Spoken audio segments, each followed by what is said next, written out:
Right, so today I am going to update you about the past couple months working at PPG Aerospace. It has been at this point in time two months and a week, and this is some of the stuff that I have worked on and done so far.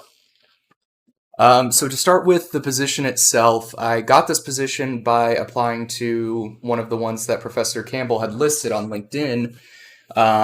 Finding it there shortly after I received an invitation for a digital interview was a in-person tour of the facility, just to kind of make sure that this was the kind of environment that I could work in, because it was pretty noisy. The offices were directly connected to the warehouse in both sides, so it could be pretty loud at times, but I was totally okay with that. Um, they immediately were impressed by just the amount of tools that I knew how to use. One of the big ones that they liked that I could do was video editing, using Movie Maker, Premiere Pro, Camtasia, you name it. That kind of stuff, having that experience with filming was the main reason they had chosen me in the end. And what is PPG? Well, at heart, if you've walked into any Lowe's, Home Depot, or anything, you've probably seen the logo PPG on cans of paint because that is what they are mostly known for. Um, but they have done multiple government contracts and different contracts outside of it for different facilities, creating the cockpit lens in this situation for many different types of aircraft, including helicopters, the F-16, as you can see on the top right there, and even Boeing commercial planes. And this is the division I worked in, the aerospace division. Throughout the months at PPG, I have been able to branch out just a little bit in some of the different tasks that I had to do throughout my time. Most of it was spent creating training documents and videos, so going through processes that have been done for years and years on end without change, making sure that these are correct, and then filming them and documenting them so that newer employees could learn the things that these people have been doing for 20 years.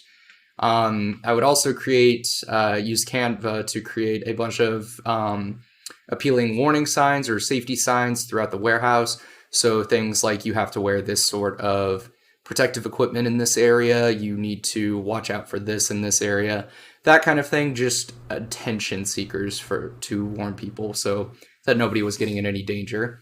I did also spend a decent amount of time transcribing currently written documents, so handwritten documents from a decade ago or however long ago into a digital format. There were a lot of these notes taken by old employees or people who've been there for years. That was all on quite literally on paper and not digital, so they wanted that in a more permanent format.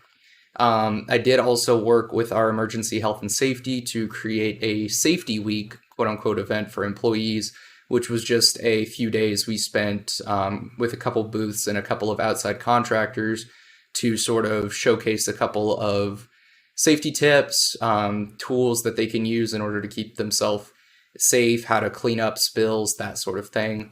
And then every now and again, I would go and watch the front desk, sending mass emails, handling phone calls, that sort of thing. The tools and skills I needed for this position were pretty general. There was nothing unheard of or uncommon. I mean, for tools wise, we used a lot of the Office suite, so Word, Excel, PowerPoint. That was almost every single day. Movie Maker was the tool that I was forced to use for the training guides. I would have preferred anything from the Adobe suite, but that would have required a whole licensing thing, and it was just easier to use Movie Maker. I did get to use a little bit of Premiere Pro, but only a temporary one. Emanual was a big thing. I did learn how to use their emanuals, their intranet, so that I could upload documents onto their server. I used Canva for a lot of the safety sign creations. That's one of my favorite tools for creating that. And communication was done almost entirely through Microsoft Teams, if not email. Skills-wise, social skills are a must, especially when you're working in an area where these people have been doing this for years and they don't like new people coming in trying to tell them what to do or how to do something. So being able to talk to them and kind of get them on your side and encourage them that change is good is a very good thing to have. It's a necessity. And then obviously time management, multitasking, like I said, all fairly simple things. Now, for the deliverables, these are just a couple of the things I was able to work on. The disaster recovery plan was actually one of the instances of transcribing something new into a new form, or something old into a new format. So doing taking these physical handwritten papers and turning them into a digital document. That I spent a good 2 weeks doing that and designing that. But the whole point of it was just, should anything happen to the facility, this is what we need to do in order to keep things up and running as soon as possible. And of course, I also spent a lot of time doing my warehouse video trainings, which I actually was allowed to keep one right here. So this was just an example thing. I did have to block off a lot of the information in order to keep it out. But this is just an example of some of the process and the document created to showcase these processes. It's a lot of photos, action, key point, and a reason why we do that was the format that my boss had preferred me to do, so that was what I ended up sticking with. But yeah, so there was that. And then finally, one of the other big projects, this was the first time I actually ever used Excel for anything, was the qualification matrix, which of course had all its employee names removed. But this was a thing that I designed so it would be updated. There was, I don't think it saved the information, but there were calculations set up so that it would count, hey, this is how many people in, say, production operators, these people have completed this many PO1 trainings, production operator 2, 3, 4, and so on. And this was done for several different categories. So there's material handlers, production operators, material trainers, that sort of thing. And so I created multiple Excel sheets to show where we are training wise, because the goal was to get a lot more people in PO2, PO3, which, as you can see, was getting a little behind. What I've learned, the biggest thing I've learned at this position is actually just patience. Not everyone you're working with will be on the same time as you. And so there are days I'm ready to get things done, and there are some days other people are just not in the mood to work.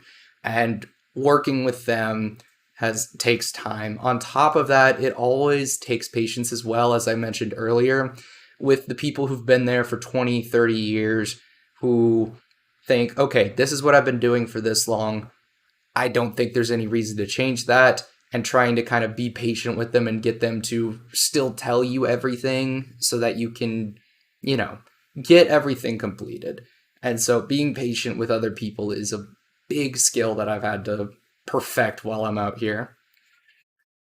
UNT was pretty inspirational. Inspirational is not the correct term, but pretty necessary for getting me ready for this position and positions to come.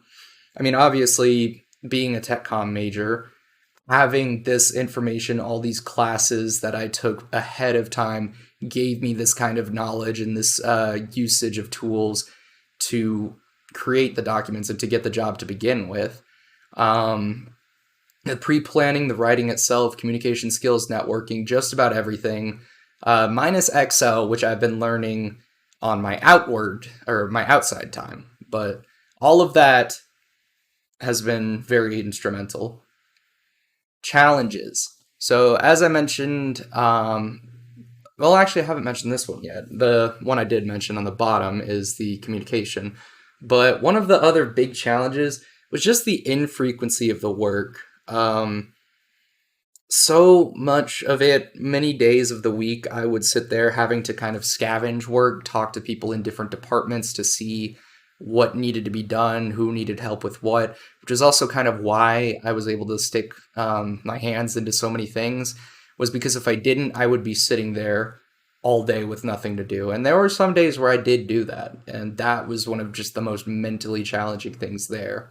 Another one especially was the drive. Initially, when I started this, I was still living in Denton, and it was a 50 to 60 minute drive, if I was lucky, with no traffic, to and from work. So waking up at 6 a.m. to get there, to get up, get ready, leave by 7, be there at 8, get off at 4, drive for an hour, get home at 5. That's already a good 11 hours of the day just gone and gone. So it was very taxing for a while.